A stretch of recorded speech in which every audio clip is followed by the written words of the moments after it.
Bonjour à tous, c'est un grand honneur d'avoir comme invité aujourd'hui dans Une Story Lambert Wilson, qui est de passage en Auvergne pour un concert à l'Opéra de Vichy. Bonjour Lambert et merci beaucoup d'être à mes côtés. Bonjour et bonjour aux auditeurs. Donc depuis quelques mois, vous êtes de retour dans les bacs avec un album où vous rendez hommage à Yves Montand. On a choisi donc pour ce numéro de Hit Story de parler du premier single de Wilson chante Montand. Donc La bicyclette, c'était une évidence pour vous ce titre comme premier extrait de l'album? En fait, on a choisi pour l'album des titres connus, alors qu'en fait, pour le spectacle, on présente des chansons qui sont beaucoup moins connues. Ça, c'était plus mon intention première, c'était de faire un dessin du personnage de Yves Montand à travers les époques et à travers ses chansons, mais pas forcément avec les tubes. Pour le disque, c'est différent. Il fallait un peu rassembler ce qui est le plus présent dans l'inconscient collectif. Et la bicyclette, je pense que avec les feuilles mortes et peut-être, je sais pas, les grands boulevards. C'est vraiment un des titres phares. Pourquoi? C'est aussi parce que c'est un titre qui est encore connu d'une plus jeune génération. Autant le montant de la fin des années 40, 50, etc., les jeunes ne connaissent pas du tout. Mais la bicyclette, ça traîne un peu sur les radios. C'est un titre, finalement, oui, associé encore à notre époque, on va dire. C'est aussi un titre qui a été repris lors de films. Moi, j'avais commencé à m'y intéresser quand on avait fait Alceste à bicyclette, puisqu'en fait, il y avait une scène où on chantait ça avec Fabrice Lucchini et Maya Sansa dans le film de Philippe Leguet. Donc voilà, c'était un incontournable. Et la chanson a été assez peu retouchée. C'est vrai qu'elle garde un petit peu cette coloration années 60. Oui, alors Bruno Fontaine, qui a fait les arrangements et qui est au piano, a retravaillé quand même beaucoup les chansons. Il a rajouté des instrumentistes classiques. Il se trouve que dans notre version, c'est un très grand clarinettiste, Paul Meyer, un soliste de la clarinette qui assure la partition de clarinette. Et Bruno a gardé et le tempo d'origine, la tonalité, puisque c'est la raison pour laquelle aussi j'ai voulu faire les chansons d'Yves Montand, c'est qu'on a la même tonalité et que je me sens à l'aise dans son répertoire au niveau de la tessiture, au niveau vocal. Et Bruno a simplement rajouté quelque chose d'un petit peu plus classique dans le choix des instruments. Ce sont des instruments plutôt acoustiques, c'est quelque chose de plus... c'est une vraie évocation bucolique. Le problème de la version de Montand, c'est qu'au niveau de son orchestration, elle est très identifiable, très connue. Alors on a essayé de s'en démarquer en utilisant des instruments plus classiques. Mais le tempo reste le même, parce que le tempo doit absolument évoquer le mouvement de la bicyclette. Et c'est ça qui est très important, c'est une sensation véritablement de ce pédalier qui continue à fonctionner. Et la chanson a bientôt 50 ans, puisque voilà, Montand l'avait popularisée en 1968. Elle traverse plutôt bien le temps. Oui, parce qu'elle touche à quelque chose d'universel, c'est les premiers amours, la préadolescence d'une certaine façon, et en plus à la campagne, c'est quelque chose qui est partagé par tout le monde. Et il y a quelque chose dans les mots de Pierre Barroux qui touche très juste une grande simplicité, et puis cette espèce de mouvement répétitif de Francis Lay qui fonctionne incroyablement bien. Euh, à ce propos, il y a une petite anecdote qui est charmante, c'est qu'en fait, quand on a sorti le disque, j'ai reçu un coup de téléphone de Pierre Barroux qui m'a dit je vous ai entendu, mais vous avez refait la même erreur qu'Yves Montand. Je dis, mais comment ça la même erreur? Parce que moi, j'ai lu un texte imprimé de cette chanson-là. Et en fait, Montand s'était trompé lors du premier enregistrement. Dans le dernier couplet, quand le soleil je me rappelle. On revenait, on revenait fourbu, content, le cœur un peu vague pourtant, et on doit dire de n'être pas seul un instant, et Montand a chanté de n'être pas un seul instant. Et j'ai chanté comme Montand, de n'être pas un seul instant. Alors que dans ce que voulait dire Barou, ils sont tristes de ne pas être seuls avec elle un instant. Et donc, du coup, il m'a téléphoné le jour d'une émission de télévision où je chantais la chanson sur le plateau de la 5 avec Anne-Sophie Lapix. Et il m'avait donné cette information. Et bien entendu, je me suis trompé. le soir de l'émission parce que c'était trop frais. Et au moment de chanter, je me suis dit, il m'a dit quoi? C'était seul avant ou seul après? Et en fait, voilà. Et en fait, il m'a envoyé des messages. Il m'a envoyé je parle de Pierre Barou, des CD de ses dernières compositions, enfin en tout cas de ses derniers projets musicaux. Et puis il nous a quittés. Et en fait, on attendait la visite après-demain de Francis Lay qui devait venir nous voir lors de notre dernière à Paris. Puis finalement, il est un petit peu fatigué, donc il ne viendra pas. Et on sent dans ce morceau, comme dans les autres d'ailleurs, que vous voulez vraiment rendre hommage à Montand, mais sans jamais l'imiter. Bah, je serais bien mis à mal s'il fallait l'imiter, parce que je ne sais pas imiter. En fait, pour moi, c'est un répertoire qui existe, qui est là, au même titre que des mélodies classiques. Ça pourrait être du Ravel, ça pourrait être du Debussy. C'est publié, les textes sont là, et j'ai pas été écrasé par la mémoire de mon temps, parce que j'écoutais pas ça quand j'étais jeune. Alors bon, il y a certains titres, effectivement, sa version des Feuilles mortes, oui, de la bicyclette, parce que personne d'autre ne l'a chanté.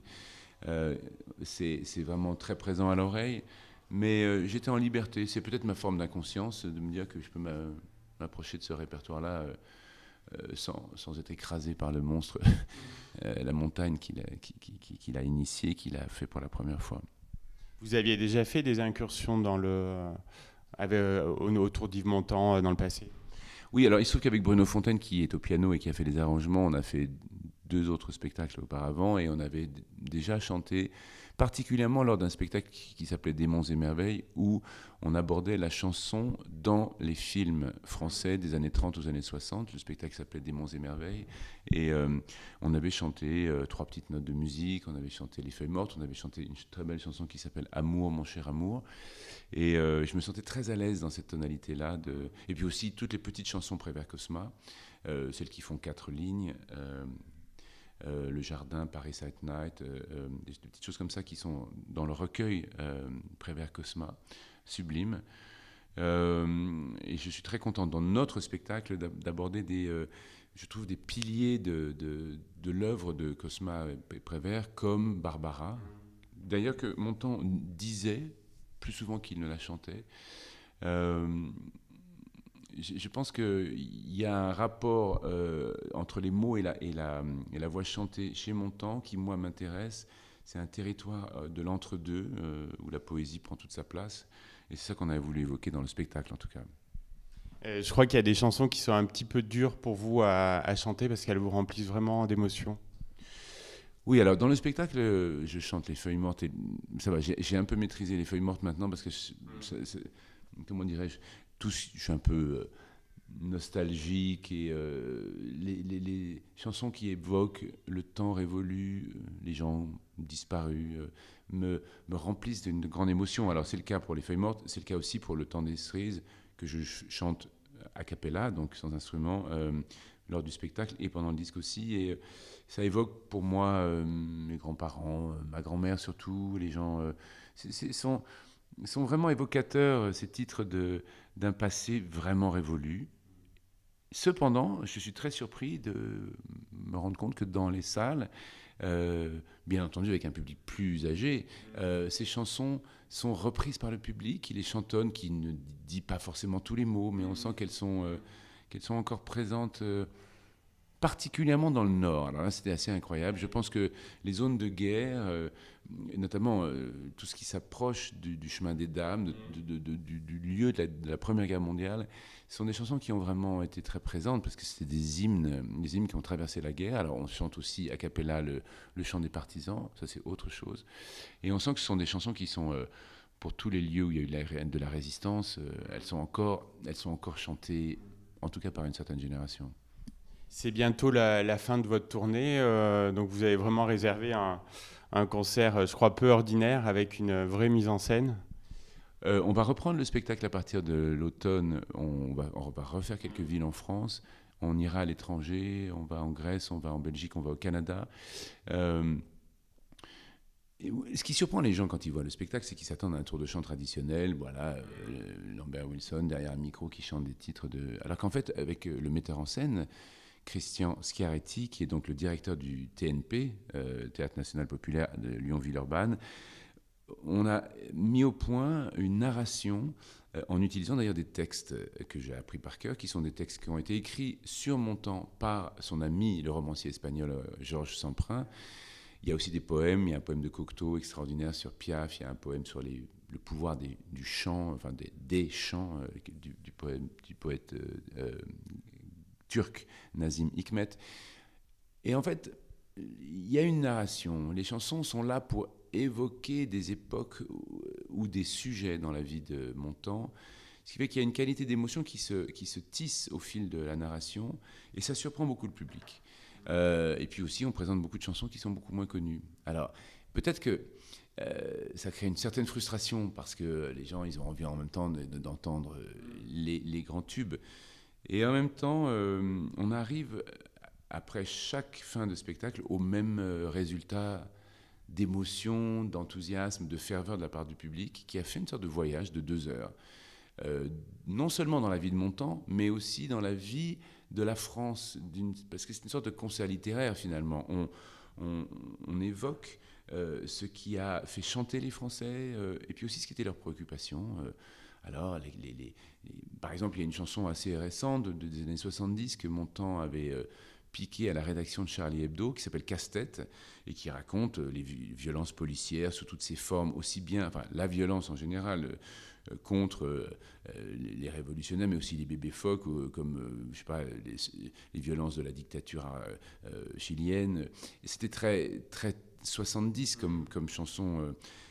Et Montand l'a chantée, et elle raconte son engagement politique, mais elle raconte aussi un certain moment de l'histoire du monde. Voilà.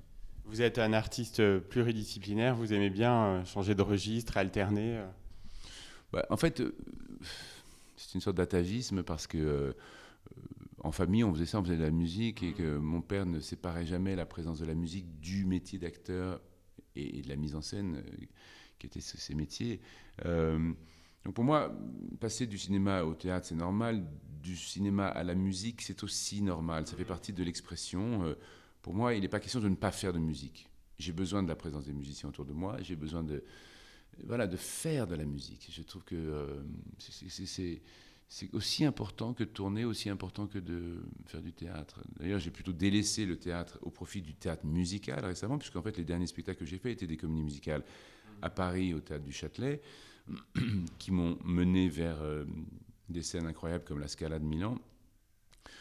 Et ici, j'étais venu, je crois que c'était carrément ici à l'Opéra de Vichy en 1989, je crois, où j'avais chanté des mélodies françaises avec un pianiste, Jeff Cohen. On avait chanté dans cette très très belle salle de l'Opéra de Vichy, où il y a l'acoustique extraordinaire. C'était une forme plus risquée d'expression chantée, c'était du chant classique sans amplification, à une époque où je me posais la question de savoir s'il ne fallait pas plutôt devenir chanteur d'opéra qu'acteur. Maintenant, j'ai trouvé l'équilibre. Le chant que je pratique est un chant qui appartient aux acteurs, c'est un chant scénique, c'est un chant théâtral. Je n'ai pas envie de faire de la variété, j'ai envie de chanter ce qui appartient au monde des acteurs.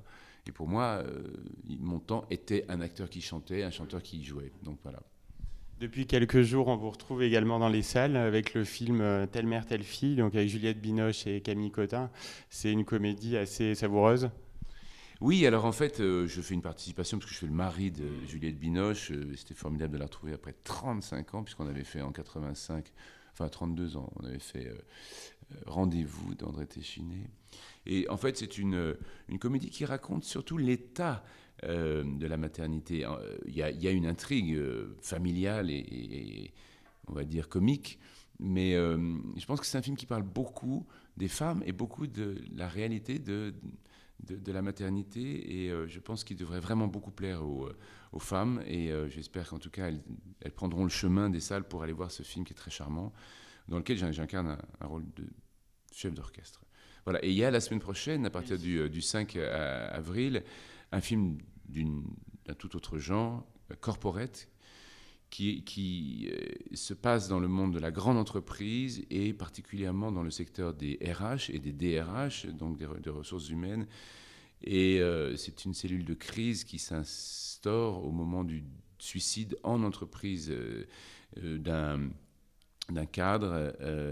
Et en fait, le film révèle les techniques managériales à l'anglo-saxonne, de ce qu'on appelle le lean management, donc une sorte de technique très froide qui permet aux entreprises de se débarrasser des employés sans avoir à leur payer des indemnités de licenciement, donc en leur rendant la vie impossible. Et en fait, c'est un film qui va raconter la prise de conscience d'une RH et aussi sa prise de responsabilité par rapport à quelque chose qui est caché. En fait, c'est une sorte de... On fait tomber les masques dans ce système entrepreneurial où il y a beaucoup d'hypocrisie et beaucoup de dégâts. Voilà. On incite en tout cas nos auditeurs à aller dans les salles obscures et on vous remercie vraiment, Lambert Wilson, donc, pour cet entretien. C'était un plaisir de vous rencontrer. Partagez. À bientôt. À bientôt.